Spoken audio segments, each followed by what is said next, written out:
We're back now with Republican presidential candidate and Kentucky Senator Rand Paul, who got stuck in that Midwest snowstorm yesterday and joins us from Chicago. We're glad to have you, Senator. Let me start with this refugee question where we left off in the conversation here.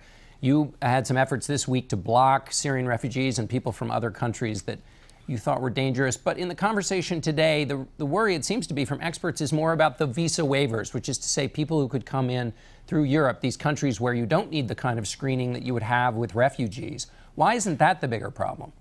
Well, I think it's all of the above. My bill would have addressed refugees, students, visitors, and those who want to immigrate from countries that have significant jihadist movements.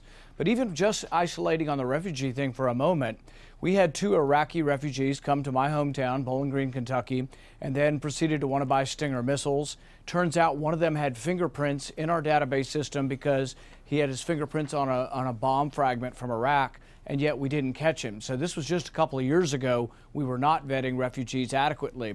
The Boston bombers also came here as refugees and became radicalized. So I think that for the president to say there's no danger is incorrect. But I do agree with those who say the visa waiver program is a problem.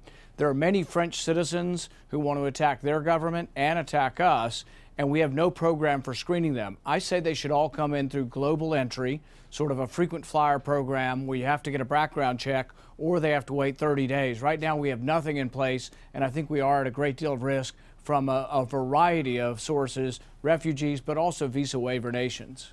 You have consistently been cautioning your party about overseas military involvements, and you've said on these issues, be strong in the homeland to keep them from coming in. But has the growth of ISIS changed your mindset in terms of this argument that you got to go get them there? You've got to fight ISIS in Iraq and Syria, degrade them in their operating space so that they don't even get a chance to come to America? I think the first thing we have to do is learn from our history. In the past several decades, if there's one true thing in the Middle East, it's that when we've toppled secular dictators, we've gotten chaos and the rise of radical Islam. So by toppling Saddam Hussein, we're still suffering that chaos. By toppling Gaddafi in Libya, we got chaos, a failed state, and a third of Libya now pledges allegiance to ISIS.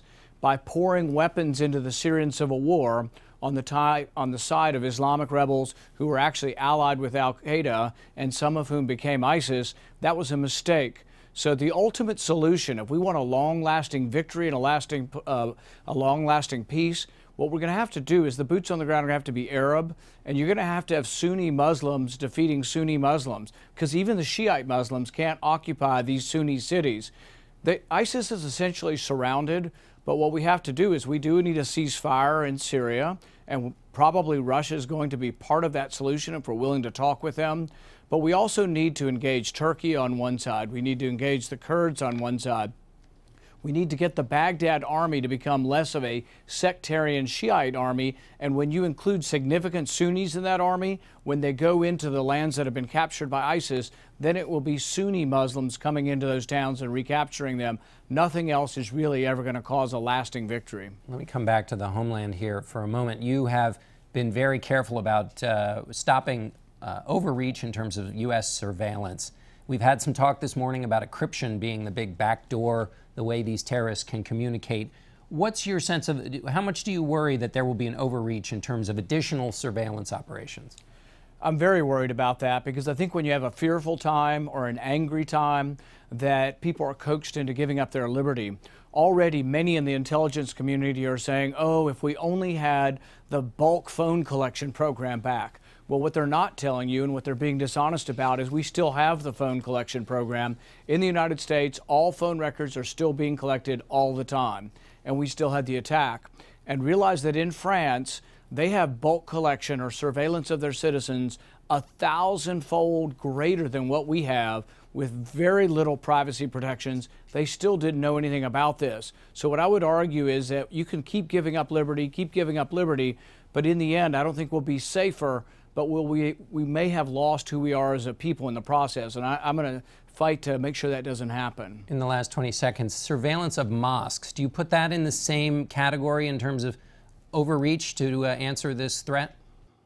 If you're going to do surveillance to religious institutions, yes. I think surveillance, though, has a fairly low threshold for individuals. And I think the discussion should be, will we have surveillance? Will we follow people who we think are at risk?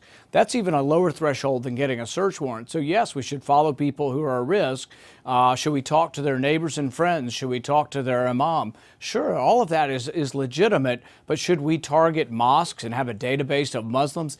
Absolutely not. And I think that's really disqualifying for both Donald Trump and Marco Rubio to say that we're going to close down every place that potentially has a discussion that might lead to extremism. That would require some sort of religious czar that I think isn't consistent with our freedom. All right, Senator Rand Paul, thanks so much for being with us. We'll be right back with our new Battleground Tracker poll results and our political panel.